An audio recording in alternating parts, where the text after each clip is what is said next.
leader, how to choose a leader. That's the most relevant question today. Now that the man retired, people spitting fire, and every talking head having their say. For in this mixed up land that we call Trinbago, many times it does just boil down to race. They say that one side like African and the next prefer East Indian, but this way of choosing leaders is a disgrace. Yeah, why? Because a leader must help his country to rise. Be able to motivate and then mobilize. And that leader must be one whose vision is clear, holding ethics and integrity. Yeah. Oh yes, a leader should humble and competent, know how to cut a path where there is no trail, not a gambler or a drinker. That is not what this nation needs. Not stumbling about like a tumbleweed. Should be stable with family values, not looking for young girls to breed. Blessed is the one good leaders are born not made, setting standards this get trade. Blessed is the one who's born to lead. A mentor, a teacher, a trainer. Experience is their greatest tool. Should be discerning, yet forever learning. One who doesn't gladly suffer fools. And in a world that loves a maximum leader, he must know when to let go and delegate. Must be the most able of his peers, not driven by petty fears. And though he can, don't always dominate. Because a leader must be blessed with wisdom also. Know when to take it front and when to follow. And a leader must be the one to set the template. So those coming after could duplicate. Oh yes, a leader should let his instincts prevail. Know how to cut a path. Yeah, there is no trail, not a gambler or a drinker. That is not what this nation needs. We don't need another trumpet indeed. His heart should beat with courage, not be coward or weak-kneed. Blessed, good leaders are born not made, and thieving is not their trade. Blessed is the one we don't want someone always thinking small. No, but a leader at all. One who always fools drinking alcohol. No, at all, no Casanova, always chasing skirts. No, at all, and if it's the treachery that they ought to hurt, my. No, the leader at all. My.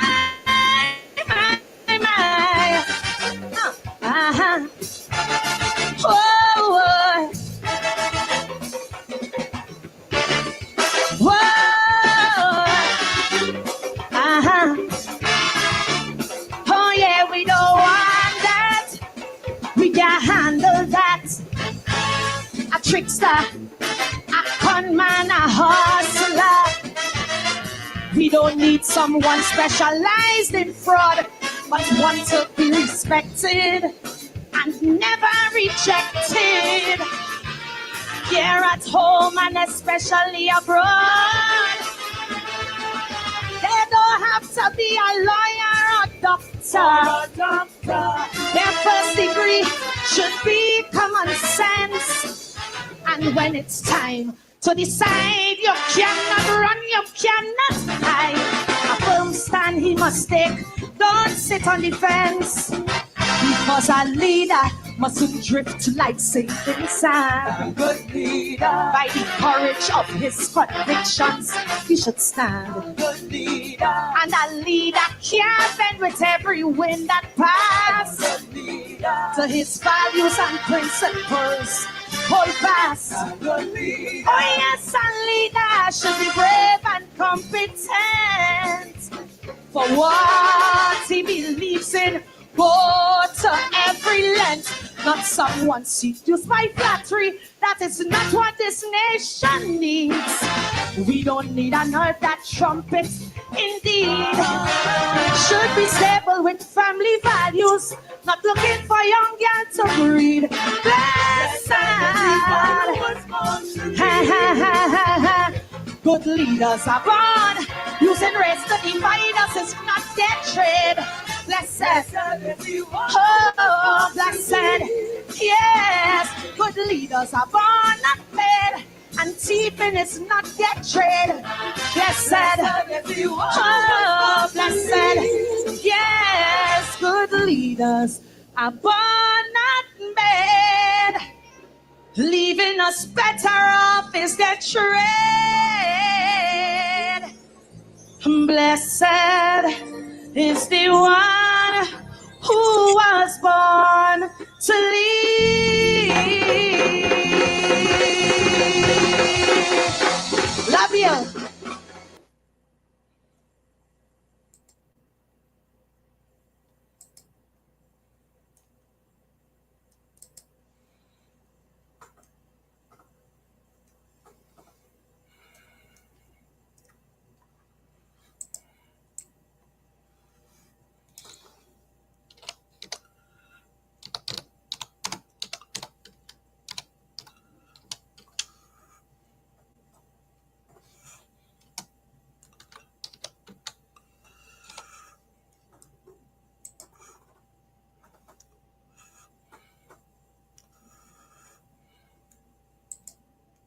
If you stop driving at night because of vision problems, try this simple ice hack with water before.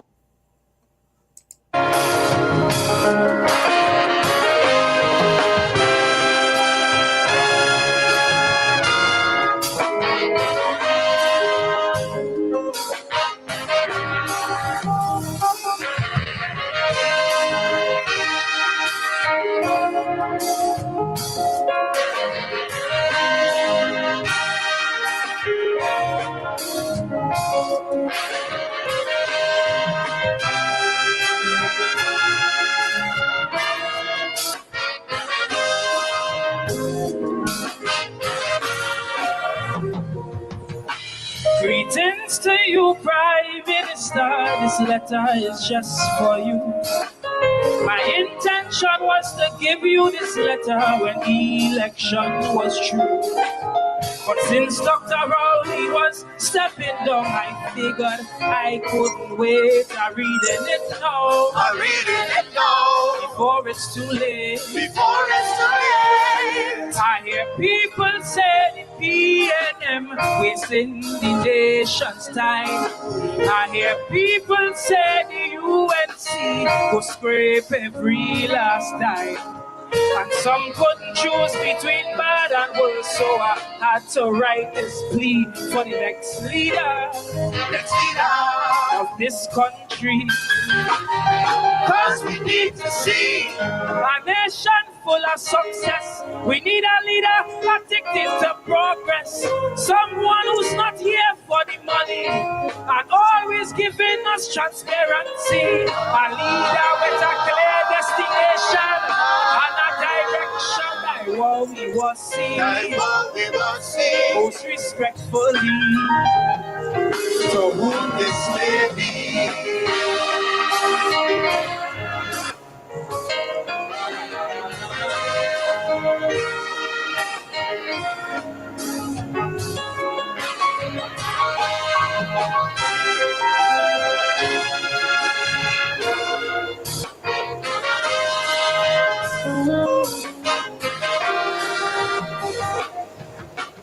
Some people say bad politics slowing this nation down.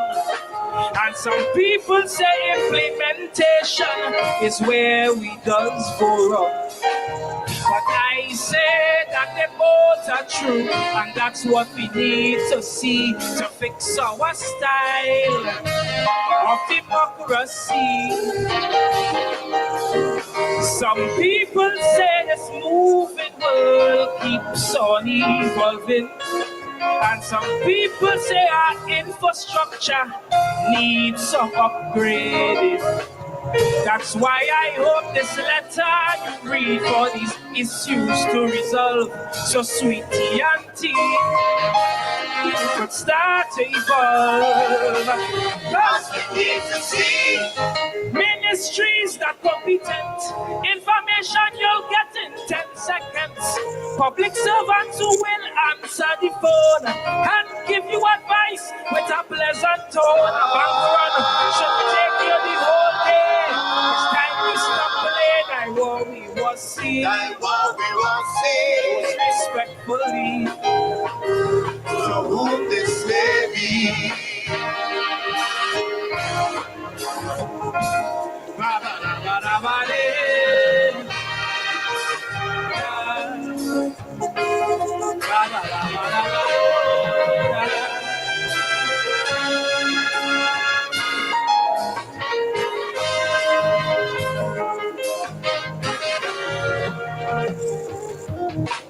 I used to play I was sheriff when I was a little boy. But when I see they arrested Earla, I'm glad my gun was just a toy. It reminds me there are few ways up and 1,000 ways to fall. It's not just for one, but that goes for all. Many leaders in this land could be guilty or innocent, and it's hard for the people to truly know, so they will judge your intent. So before you walk in that big office, take a look at your character and have a long chat with Almighty Father. Cause we need to see power without ego. Take a ride on the bus, let people know. Don't be too much on your high horse, but be confident whenever time calls. Careful how much the leaders put one pot. Them things have to stop. Thy war we was seen. Most respectfully, to whom this may be.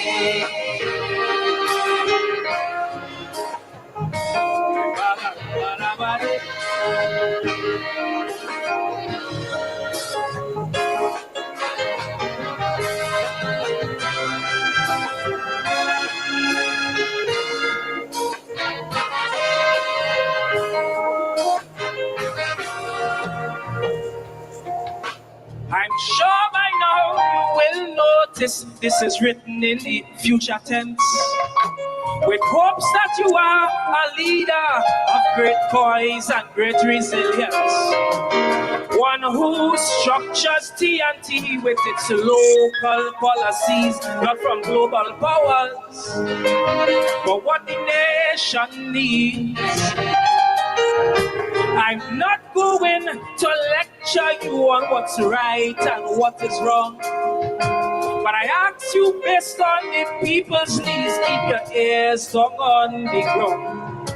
And don't be like Gillian Bishop and not care what the people think, cause you could still learn from the babes and sucklings.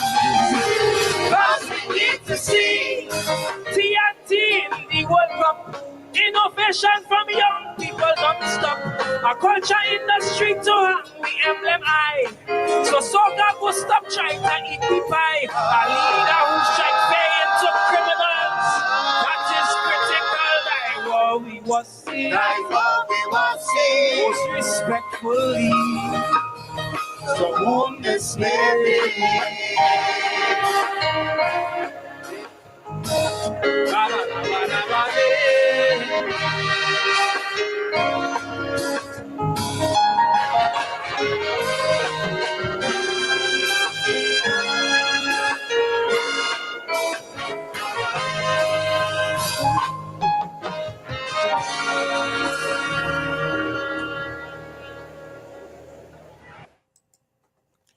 Elon Francis, the new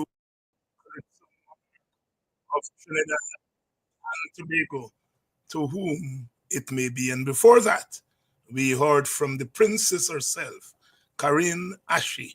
Karine Ashe, the princess of Calypso. Karine Ashe. What makes a good leader? Timely Calypso. One of the functions of Calypso music, one of the functions of Caribbean music is chronicling events. 25 years from now, 30 years from now, you come back and you ask what was happening in Trinidad at the start of 2025. And you will hear from the political scientists that Prime Minister Keith Rowley stepped down and a new Prime Minister took office yesterday, the 17th of March, Mr. Strode Young. And you have it right there in Calypso. Karine Ashe, Elon Francis, and the last Bad John of Calypso also sang about the new leader. All of them giving advice and defining what new leadership must mean. And of course, they're singing about their Trinidad and Tobago, but it is applicable to our Guyana also across the Caribbean. I am not knocking our Calypsonians. I think our Calypsonians can stand up to Calypsonians across the Caribbean and the world. But I sometimes think that our political atmosphere stifles the real genius of the Calypsonian, you know, like our politicians, like our scholars in Guyana. You go with the wind. You say what is not going to get you in trouble. What is not going to get you in trouble. All right.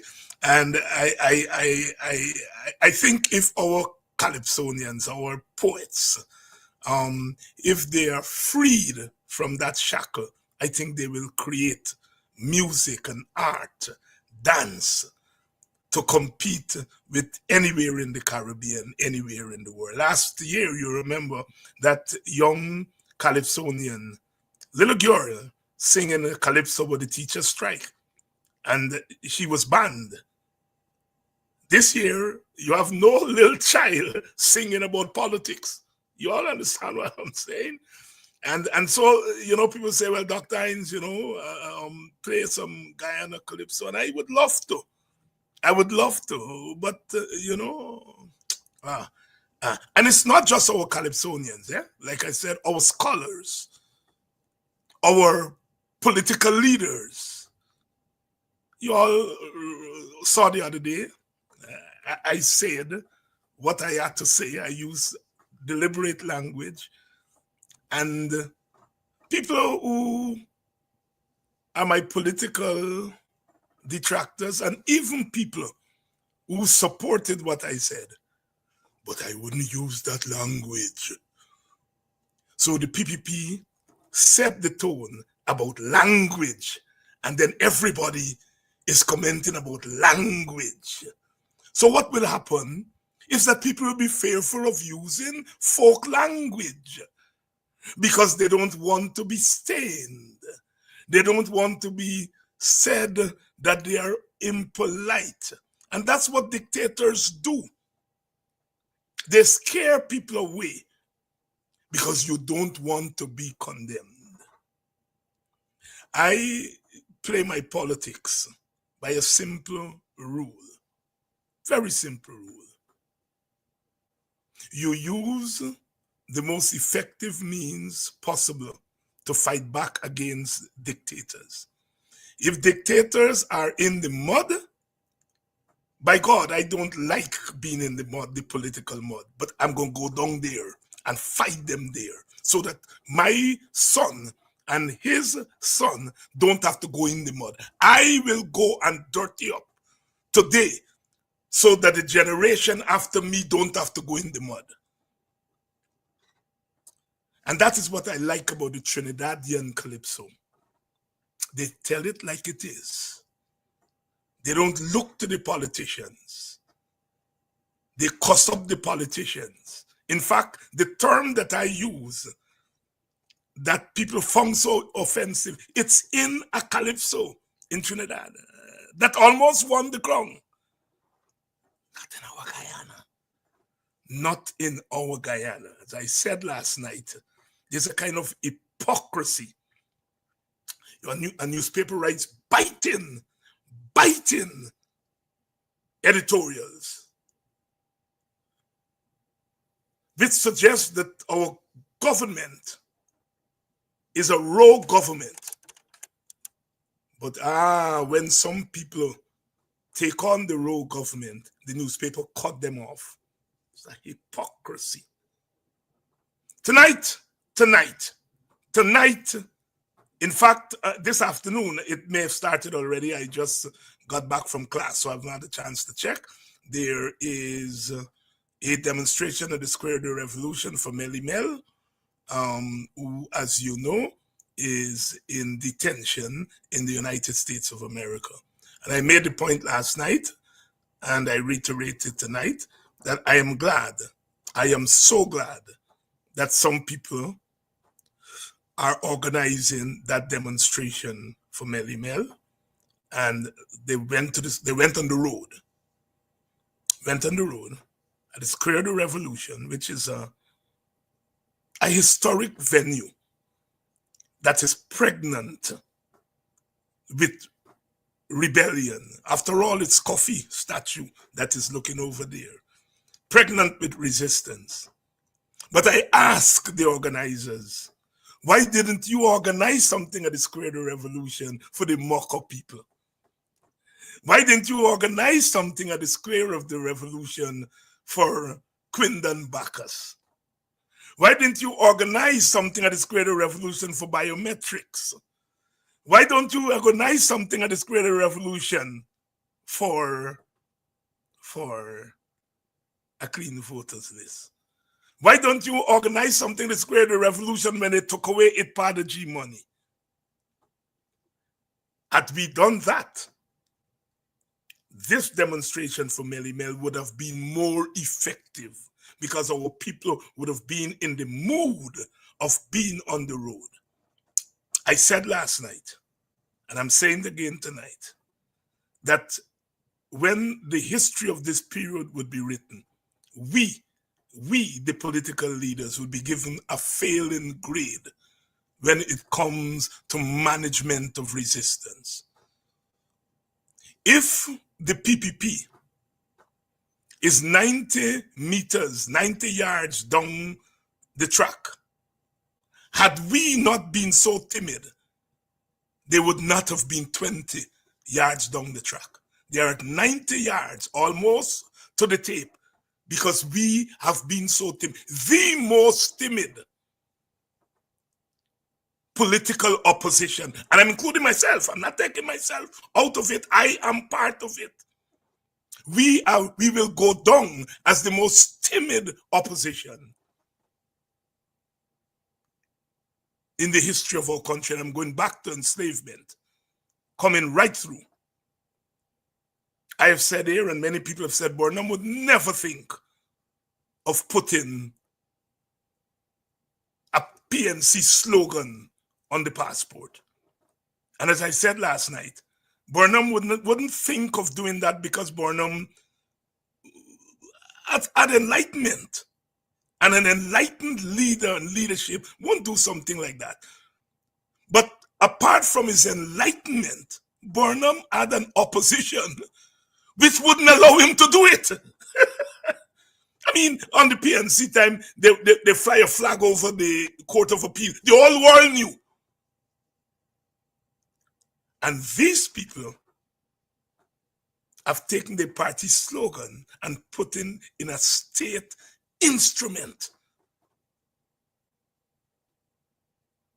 It's not just a commentary on them, but it's a commentary on the timidity of our leadership, including David Hines. we have to have a failing grade. It doesn't mean that we are not worth electing to government. We are. But we managed the opposition, the resistance badly. And we have a civil society that is worse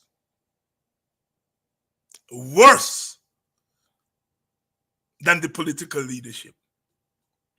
The Guyana Human Rights Association came out from Melimel, and the PPP people are jeering the Guyana Human Rights. All they do is putting out press release because they're the only human rights civil society organization that open their mouth and speak.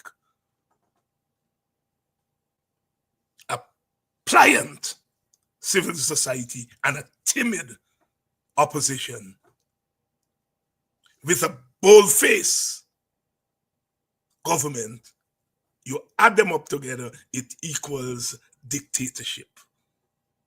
It equals dictatorship. Who more than the PPP? Who more than the PPP talked about paramountcy of the party? Paramountcy? Paramountcy? The vice president sits at the PPP headquarters every Thursday as general secretary / leader of the PPP at the PPP headquarters, pronouncing on state policy, government policy, directing government officials from the headquarters of his party in his capacity. In his capacity as general secretary. And the media said, Vice President Dr. Jack Dio, he's not vice president when he's sitting there, he's general secretary. But our civil society is so pliant and confused. A man sitting there as general secretary in the party headquarters and making thing, are you calling the vice president? Vice president, go to the government office and hold your press conference. When you sit there, you're PPP. You should be pronouncing on PPP's view of what's happening in Guyana. Only in our Guyana. Good evening and welcome to Politics 101. That's my little sermon. And I want to get it out of the way because I don't want to dirty up Vincent when Vincent comes here. Vincent is wearing several hats. And one with Vincent, he makes it clear which hat he's wearing when he's on this program. He's G-Command, he's IDPADA-G, he's Burnham Foundation, and you name it. Perhaps it's a commentary of where we are as a society. I noticed about Burnham Foundation has elected a young man as its new chairman. What a breakthrough. This society hardly noticed it. Eh? All those who will say, including young people, will say, young people. I saw no letters in the newspapers, no commentary on Facebook, commending the Burnham Foundation for appointing a young man. And these are people who always say, you this and you that. And you get youth in your face and you ain't noticed it yet. The PPP has done something to this nation. They have done something to this nation that we have to repair very quickly. Because even if we win the election and we take into it a wounded nation, our task will be 50 times more difficult than normal. Before I bring in Vincent, last night I saw Freddie Kissoon commenting on those who supported me when I made that call a couple of weeks ago. And he said they're jackasses, those jackasses who are saying, well done, Dr. Hines, jackasses. I'm calling them jackasses. We had that the week before on Freddie Kissoon show, called them uneducated. and lazy. No, Freddie Kuzno is calling them jackasses. You see, they felt that they could have walked in. Freddie Kissoon, as a slave trader, walked in with some slave catchers and put lasso around black people and pull them out. But after I made that statement, and black people say, we know what's going on. They realize their bubble burst. So all of a sudden they were talking, black people see the light, the black youths, they see the light and they're going to go to the PPP. All of a sudden, those young people become jackasses. Tomorrow night I'm going to deal with it. Those young people become lazy, fertile ground for David Hines and the FC and the PNC because they're uneducated. They are lazy. They're where they are not because of their race, but because they don't want to go to school. And because they don't want to get up in the morning and go to work. We catch them. And they realize, game on. Then you're not going to walk in our community and take our people like that and buy their vote and as if they're on the auction block. And because our people now put on Facebook, we ain't doing that. If you hear Freddie last night, they're jackasses. That's what they always thought about us. Good evening and welcome to Politics 101. Yes, he need about 10 more buckets of that thing in his face. Wherever you're joining us from, Politics 101, we'll be talking to Vincent tonight about IDPADA-G, as the title of the program is IDPADA-G Reports. Vincent himself went to Geneva at a conference. He was hardly back, and Leslie Ramsamy and the other PPP acolytes were in his face. He went there to represent his people. And they're vexed. We're going to talk to Vincent about that. And coming up there is the United Nations forum that is coming up. And we have 2 representatives going from the ERC. By the way, ERC are still waiting on your charge. Are waiting on your charge. But they're sending 2 people at an African forum. They're sending an Amerindian leader. And belatedly, they put an African leader after some of the African organizations said, last year you sent an Indian. This year you're sending an Amerindian. I mean, only in Guyana. They do that in Trinidad or Jamaica or anywhere else. They ice pass black people that they can watch a black forum and as maybe as Dr. Luncheon said years ago, you didn't have blacks in the Foreign Service because no blacks are qualified. So maybe they're telling us that no blacks are qualified to represent black people at a United Nations forum. Let me bring in Vincent Alexander. Brother Vincent, good evening. You are free to disassociate yourself from anything I said before you come on. But I rather suspect that some of the stain will still be on. I suppose you get on a white shirt tonight. So you will be stained. Vincent, but before you go with your question, yes, go ahead. I don't necessarily want to disassociate myself. In fact, there are 2 things that you said which I want to comment on. The first one is about the state of Calypso in Guyana. You indicated that last year a young lady sang a song and what response there was. But you didn't indicate that this year there wasn't even the possibility of the young lady singing a song, because this year the ministry put out stipulations as to how calypso should be composed. And not only did they stipulate how the children should compose their calypsos, they told them which topics they could not embrace. So it has gotten even worse. And I think the nation ought to know that. It's gotten worse. There are topics which are given out, there are topics which are taboo, and the calypsos cannot be sung before they're censored. They have to be censored. And that censorship extends also to the adult competition. Wow, wow, wow. You Also see, to the I adult didn't know that. Thanks, competition. Vincent.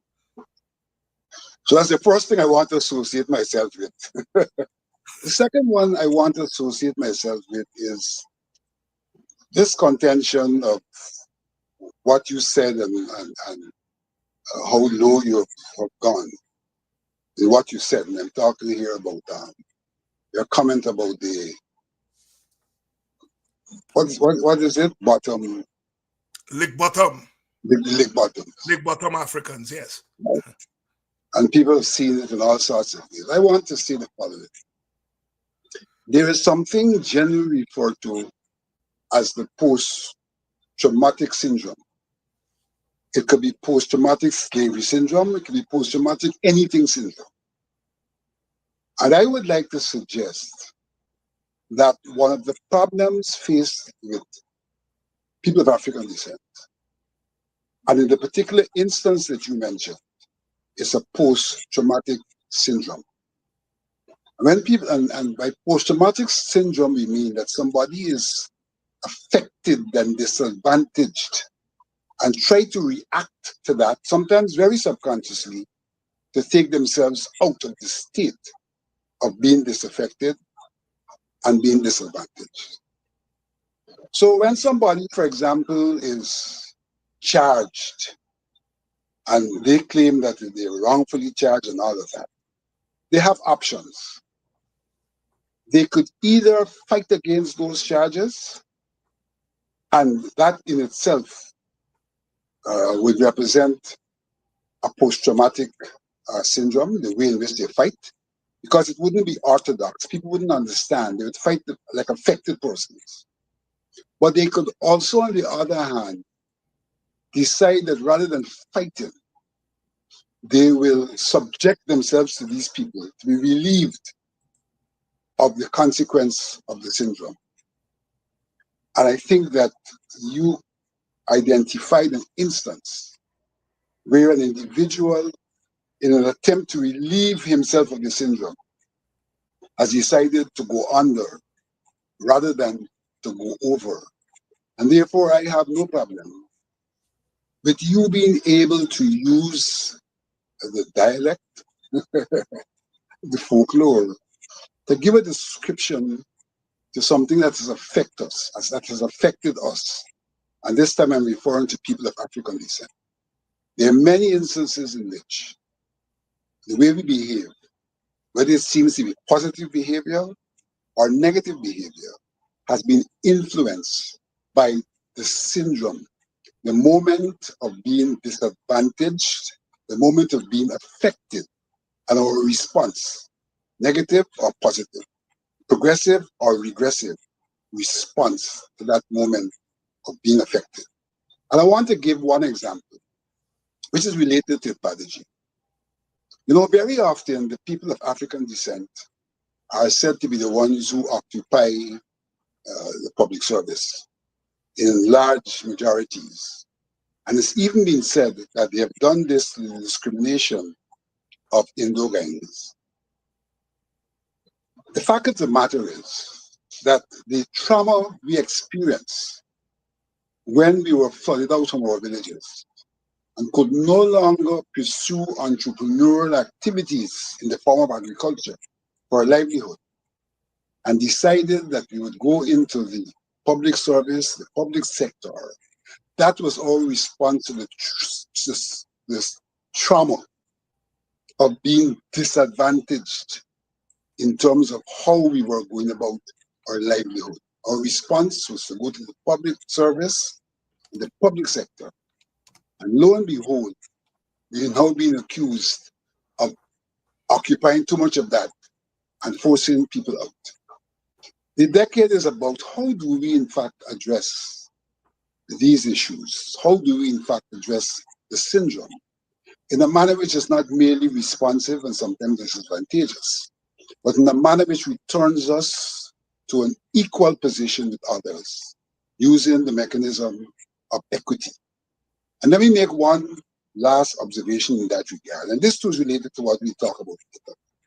We've also been accused of being the majority in the discipline services, and in some regards that Burnham should have provided an opportunity for a balance in the discipline services. The first thing I want to say is that we are there is a response to trauma. Where else were we to go to get a stable livelihood, given what happened to us in terms of our agriculture endeavors?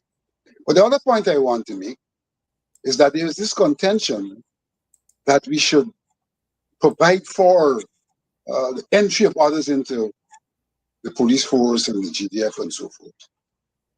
And I pose the question, why in 23 years, thus now, those people have not entered those forces in the numbers to create the kind of equalization that is being called for, although they had in place a government that was not indisposed, I think, to them entering those forces.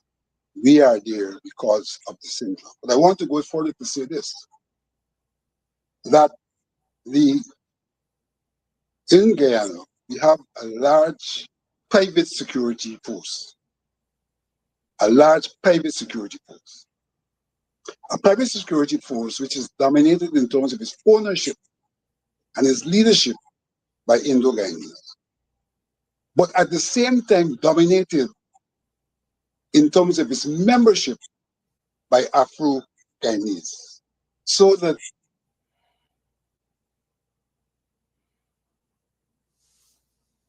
in the security forces, in a situation where the leadership, as has been attempted in the public security services, is of Indian descent, Indian ownership, but still the Indo-Guyanese are not flocking.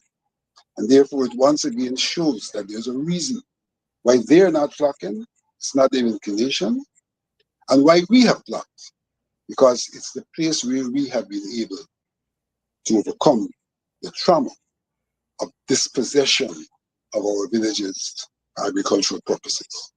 Sorry for taking up time on this, but I'm now exposed to your questions. Thank you very much, Vincent. And you didn't take up time.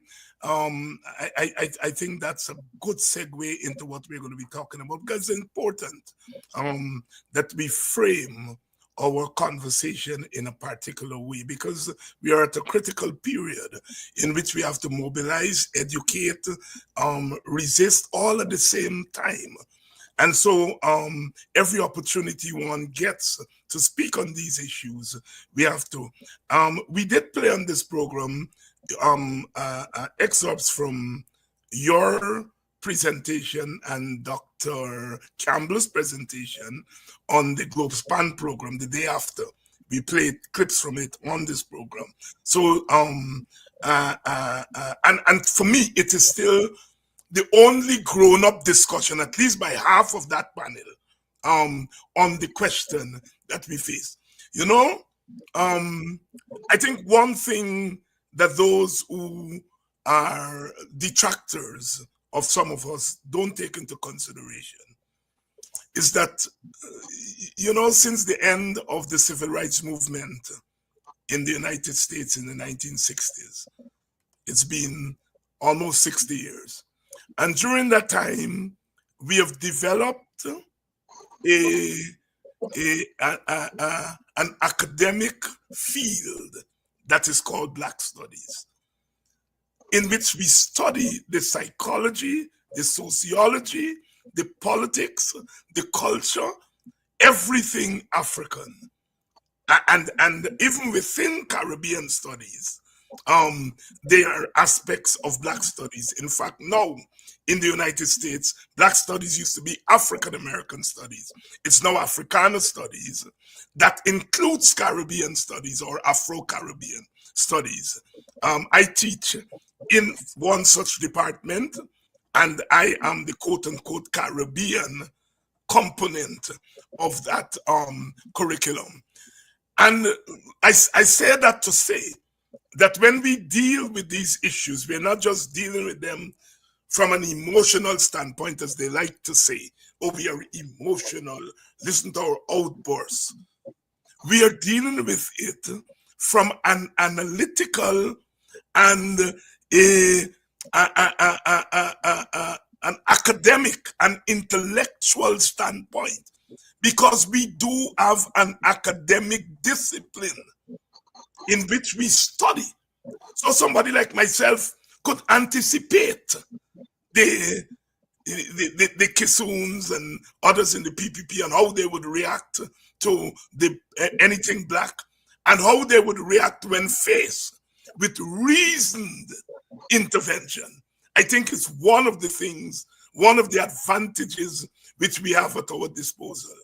And the fact that the United Nations has recognized that despite changes in law in many countries, that in actuality, in systemic terms, anti-African, anti-black notions of the world are still very deep in our societies. That is what has driven the United Nations to dedicate one decade and dedicate a second decade.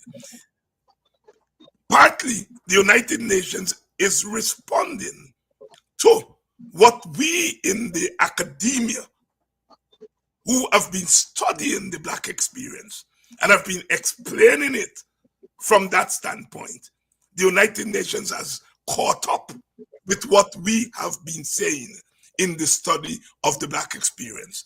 And we have to commend the United Nations for doing that.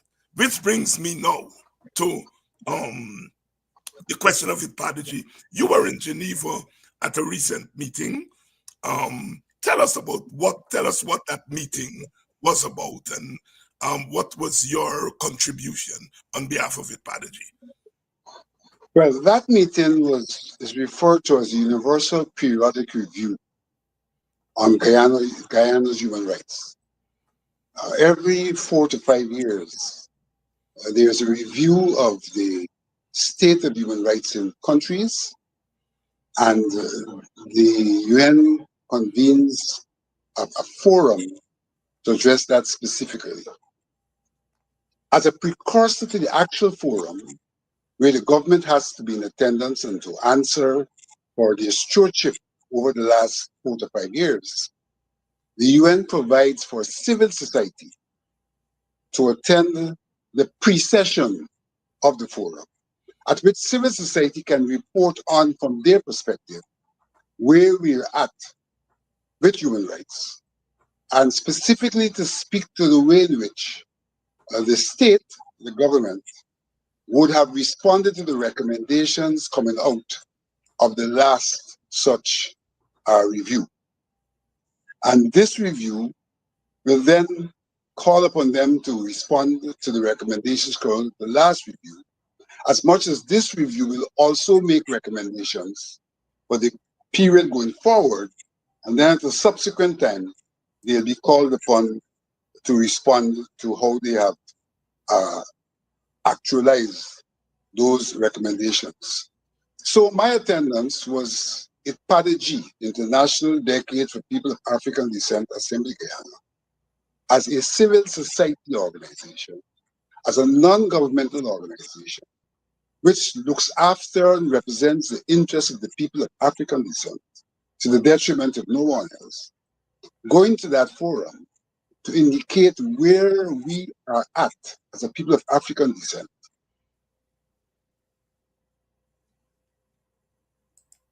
Making recommendations in terms of what we think ought to be done to preserve human rights for the people of African descent in Guyana.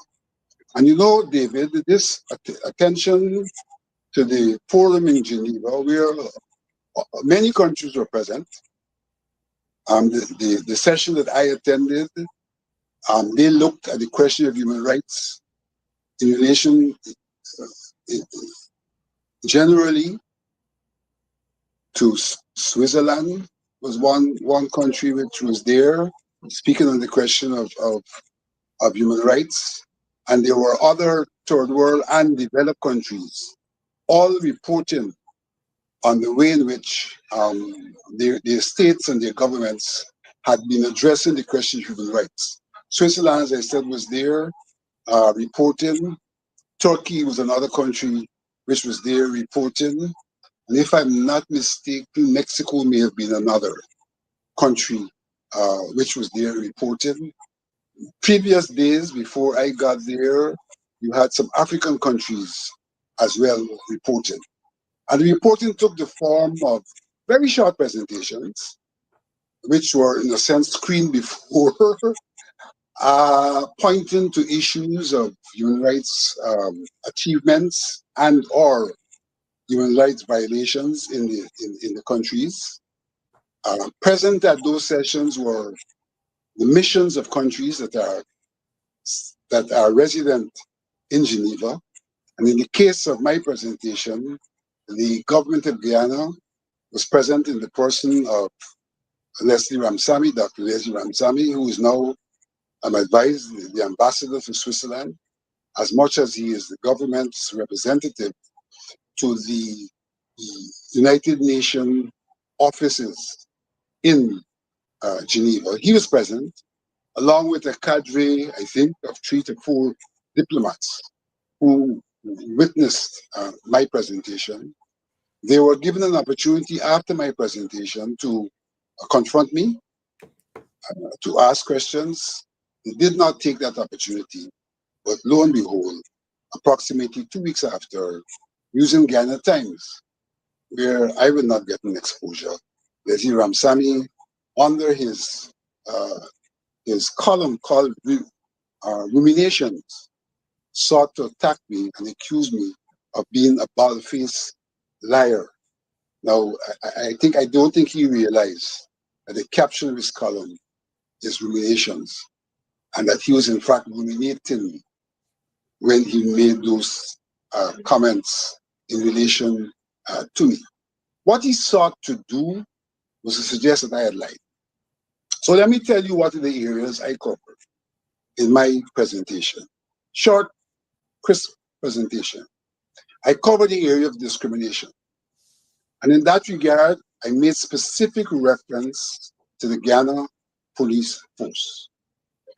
I quoted evidence that has been given to us by Paul Slow, indicating that President Ali had called him as chairman of the Ghana Police Service Commission and sought to instruct him as to who should be promoted, an instruction which suggested that preference should be given to Indo-Guyanese, irrespective of whether they merit it or not. In that regard, I also referenced to Brutus's affidavit for the matter he had brought for the court, where he said that he too had been instructed to ensure that Indo-Guyanese were given preference over Afro-Guyanese in promotions, particularly in the hierarchy of the police force. Now that cannot be refuted. These two gentlemen have themselves spoken about what they were told, what they were instructed to do. Ramsamy sought to say, well, you know, the police force have plenty Afro-Guyanese, and the army have plenty Afro-Guyanese, and it can't be true what I was saying. But I wasn't saying that they didn't have plenty Afro-Guyanese. In fact, I just gave the reason for plenty Afro-Guyanese early on tonight. But the fact of the matter is that he could not refute the fact that there was discriminatory preference intended to be given to Indo-Guyanese, and that in fact, once Slow had done what he had done, every effort was made to remove Slow from the Police Service Commission, not to give promotion to the persons who had been recommended by the commission for promotion on the grounds of merit, and in fact, subsequently, to have the preferred people promoted by the replaced Police Service Commission. That was the basis of my presentation. A part of what Ramsamy sought to say, he referenced the latest promotion in the army, where one Indo-Guyanese was promoted, and said, well, how can what I was saying be true when there's only one Indo-Guyanese promoted in the army? Two things. One, I never referenced promotions in the army. Secondly, my reference was the promotions in 2021. And here it is, he's trying to use this one promotion to say, well, you know, we don't discriminate. But he could not refute what is it I presented, though he sought to call me a bald-faced liar. Now that's in terms of discrimination in the police force. The other area I touched was Mocha Arcadia, where I made it clear that those persons who were removed were on tracts of land that were not aligned to the road, tracts of land which the road has not been built on, and therefore, whoever said and continues to say that they were removed because the land was required for the construction of a road, they are the liars. I've seen even a reputable senior counsel and Stabrook News continue to say that this road was used to build the land, this land was used to build the road. Absolutely untrue. The physical evidence is there. And so, irrespective of all the shenanigans about the people, whether they took compensation or not, the fact of the matter is that the government pretended and claimed that this land was necessary to build a road, but the road has not been built there. And I reference the fact that those people, at the time when the president was the minister responsible for housing, was encouraged to live and to in fact develop their homesteads in that place, including telling them to turn their houses around to face that area because the road was going to pass and that would lead to the value of their houses going up. And I can say that the president, when speaking to me in his office before they started this act of demolition, said to me that one of the benefits to be derived by the people of African descent is that the people in Mocha would witness an appreciation of their property adjacent to the road, and this was a good thing the government was doing for them. And lo and behold, they demolished those houses and now trying to make those people as if they are the ones who were wrong. In that regard, I also made the point that these people, when those who had taken the compensation had gone and the others were left, and they were threatened by the demolition of their properties, they wrote that IDPADA-G was involved in this exercise. So the minister asking for discussions to avoid the demolition to see if there could have been a resolution at that time. The ministers never responded to the letters they wrote. And lo and behold, the president now presents himself as a savior by saying to the people, well, I will give you alternate lands. They had an opportunity to have a discussion and to resolve this matter before when the people wrote. They did not do that. They allowed the people to seek redress in the court, and after the court would have ruled, and that's another matter, then they say, here we are the saviors, and these people have been abandoned by the APNU AFC. So that was the second issue I raised. And again, I'm saying that there's no way Ramsamy could say that what I reported was not the facts of the matter. The third issue I raised was the one of inclusion. Our constitution provides inclusion, and I think Article 30 in many regards speaks to that. And I raised the point that the president has publicly said that he has no intention of speaking with representatives of certain local democratic councils, nor with the councils themselves, that he's going to go straight to the people, clearly in defiance of what our constitution provides for in terms of inclusion, and clearly being undemocratic and denying the people the rights to participation in decision making that would affect their lives. And I also quoted the instance where Mr.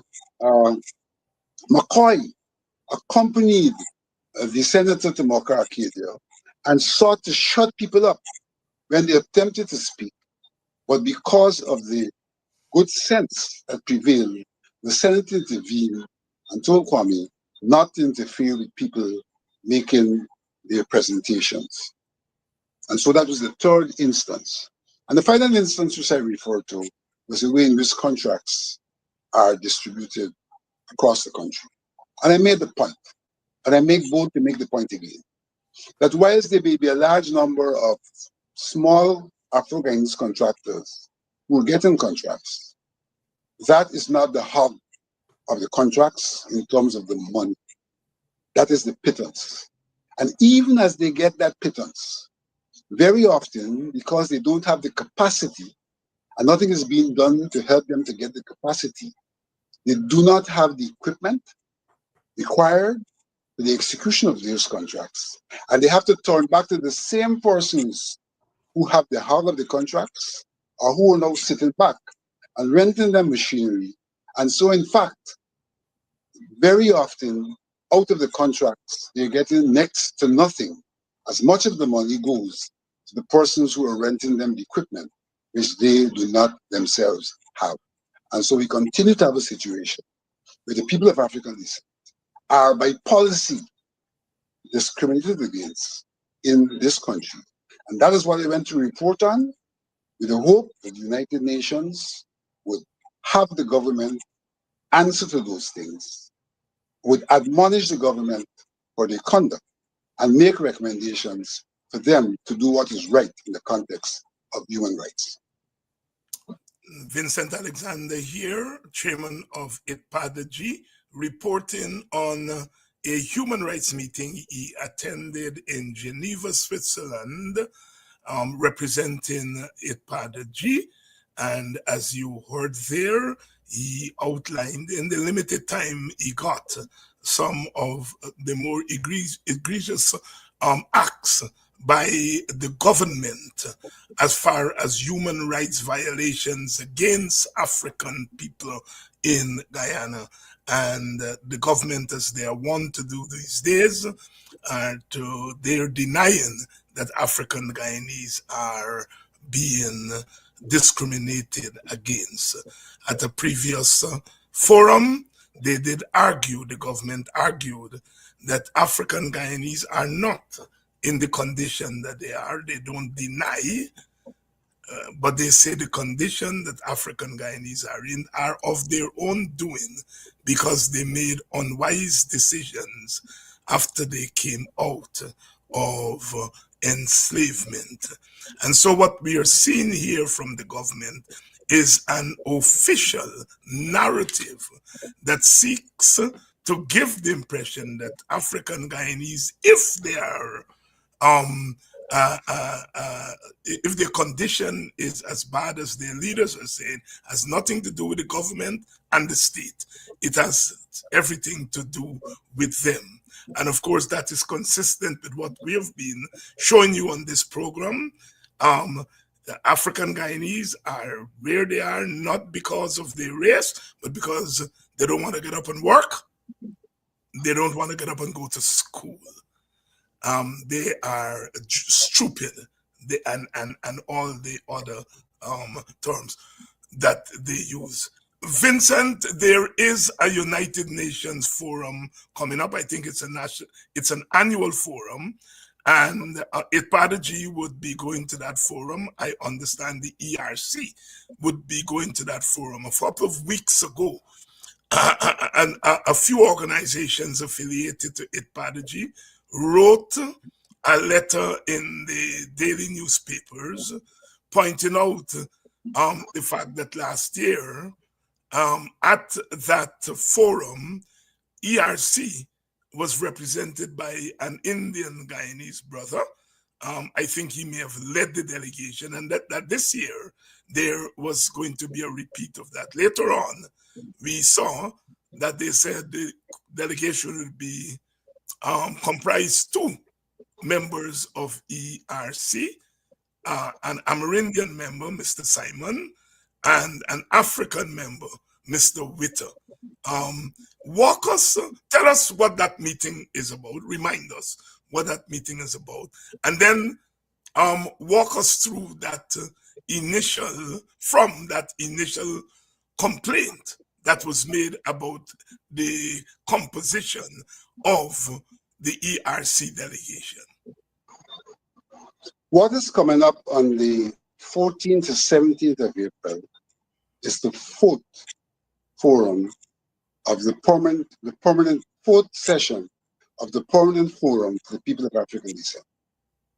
This is a part of the machinery that the United Nations has put in place as we seek to collectively address the issues of the decade. So there's a forum held annually where issues pertaining to the state of the people of African descent are discussed, and representation is then made by that forum to other fora in the United Nations in terms of the courses of action that should be taken for relief to the people of African descent. So this is the fourth such forum. The first point I want to make is that when the first forum was held, the government did not attend. They were absent. I think they had really no interest, and I don't think they felt that IDPADA-G would be present, because they probably felt, having taken away the subvention, that the poor people who we are will be unable to make it to the forum. Fortunately for us, we have had the resilience, even the material resilience, and we were able to make it to each of the fora. So they have now been presenting themselves at the second, third, and fourth fora. What they have essentially done was to send a team to sing the government's praises. Now, the most the government could say when they go to these fora are three things. One, they speak about reparations and how much they are in favor of reparations. And we have no problem with that. Suffice to say that reparations does not speak to what the state internally is doing in relation to people of African descent. So when they speak about reparations, they're not addressing a major issue that the decade is intended to address. That's one. Secondly, they go and they say things like you have mentioned before, that Afro-Guyanese don't have any real problem in Guyana because they have the equal rights like everybody else, and therefore they don't understand these people who are complaining. Well, I have already, in the course of this evening, identified issues that Afro-Guyanese have, and you have correctly made the point that they say that if Afro-Guyanese have problems, then those problems are of their own making because they don't have the right disposition or attitude.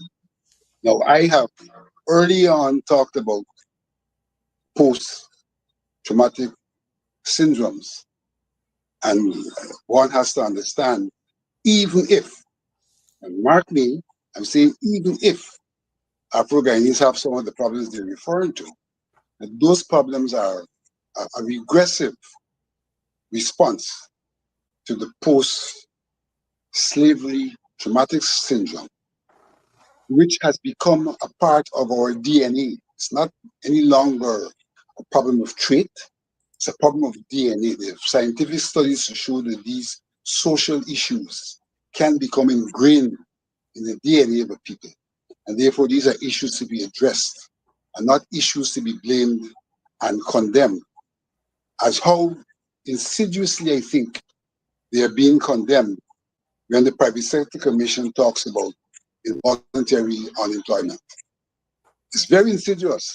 It doesn't speak to an ethnic group, but you check it out. The fact of the matter is, in most countries where there are immigrants from places where the immigrants cannot eke out a livelihood, they normally come to another country and they submit themselves to lower than just wages. And in that way, they force locals out of jobs. But not only do they force locals out of jobs, but they force locals to refuse jobs that are not giving them just wages. This is exactly what happened at the end of enslavement, where the people of African descent were demanding higher wages. They brought in the indentured laborers to substitute, pay them less than the people of African descent were asking for, and therefore left them traumatized, a trauma to which they responded by going into the hinterland, into mining, by going into the public service, and by going into the professions, including the security forces. So we have history in some regards repeating itself at a higher plane. So they go there, and that's what they seek to say to the international community when they go there. Our problem is, this is a forum to discuss issues affecting the people of African descent. We don't need sympathizers to go to that forum. We need people who have the experience because they are affected. And therefore, our goodly Amerindian brother, I have no doubt that he may be sympathetic, apart from the fact that when you go as a part of the government delegation, then you're not allowed to speak freely. You're allowed to have to carry the government line. But even putting that aside, he may be sympathetic, but the fact of the matter, he does not wear the shoes of African Guyanese. And that forum requires the affected people to speak, and not for anyone else to speak on their behalf. And it's in that context that the African organizations are objecting to the attendance of the brother, as much as we were offended by the previous attendance of Mr. Hack, who chairs the Ethnic Relations Commission, the previous attendance of Nia Suban, who also is a member of that commission, and both of whom, in the instance of the attendance, sought to defend the government rather than to speak to the realities of the people of African descent, as the people can for themselves speak, being the ones who are experiencing those realities. Vincent Alexander here tonight, speaking on issues as they pertain to IDPADA-G's ongoing work at international fora, making the case for African Guyanese, Human Rights Forum in Geneva, and then another forum coming up in New York. IDPADA-G, of course, will be at that forum. Vincent? IDPADA-G, although we do not have the subvention, will muster the human and material resources to be in attendance. To be in attendance. And while we are on this question of resources, how has the organization been making out? I know that you continue to keep your doors open, no subvention. You've had to cut back on staff. You've had to cut back on some of the programs that you put in place. You've over a period of time. How are things in that area? First of all, let me make the point that IDPADA-G, when the subvention was stopped, approached the court on this matter. This matter has been heard about 2 years ago, and we're still awaiting a judgment of the court. There are many other cases, including the Mocha case, which have been heard and judgments given. IDPADA-G's case was heard and approximately 2 years now, and there has been no judgment. The effect of that is that our subvention was cut as of September 2022. We had employees who were contracted. We had enumerators who were doing a survey. And all of these persons have not been paid because of what the government has done. The government speaks about being concerned about people who are fired. Every day you open the papers, they tell you about some people who were fired in 2015.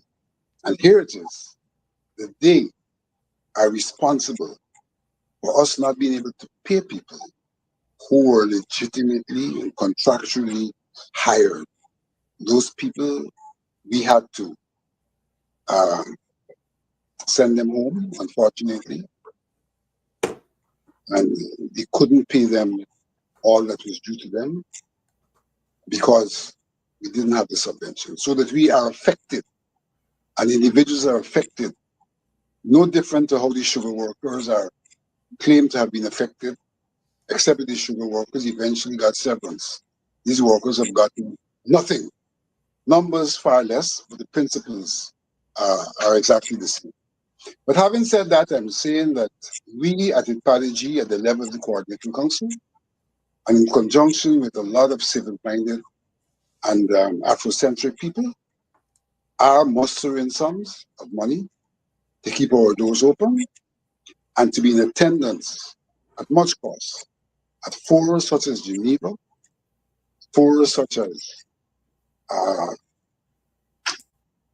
the Permanent Forum in United Nations. and we also are seeking to have activities in the African Guyanese community as we continue to pursue the objectives of the decade, which is to ensure that we come out of this decade with redress for the wrongs that have been done and continue to be done to people of African descent, using legal and institutional mechanisms to perpetrate those wrongs. Legal and institutional mechanisms require action of the state for correction. And we had no instance where our state has said, here are we taking measures, institutional and legal, specific reference to the problems historically faced and contemporarily faced by the people of African descent. And we even have, I'll give an example of one instance where the state sought to redress something that probably needed redressing, and that is the manner in which prescriptive rights are used for the acquisition of property. What did they do? They sought to remove the provision for prescriptive rights in relation to state lands. So the people of Guyana no longer have prescriptive rights to their own lands. Get the point? The lands are theirs. Yes. The government is the custodian on their behalf. And historically, they can go occupy, and if they have unhindered occupation for a certain number of years, then they can say, give us title. So they get entitled to what they're collectively the owners of. The government has removed that provision. But lo and behold, the provision for prescriptive rights to be exercised in relation to private lands remain in place. That is a legal and institutional arrangement which has affected tremendously the people of African descent.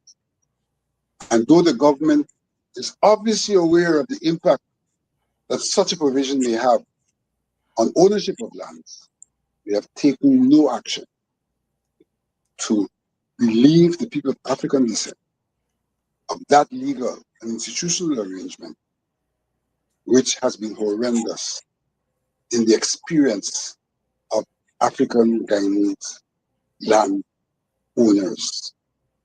And so we are surviving, and we'll continue to speak on behalf of and advocate for institutional and legal arrangements that are equitable to the people of African descent.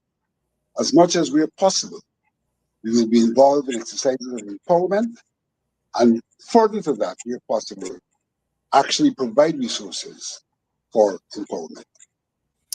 Vincent Alexander giving us an update on the work that IDPADA-G continues to do with very limited resources. If you want to make a contribution to IDPADA-G. Vincent, where can they contact you? What is there a number they can call? But first of all, they can contact the secretariat, not me. Right. I have never been the receiver of funds personally on behalf of IDPADA-G.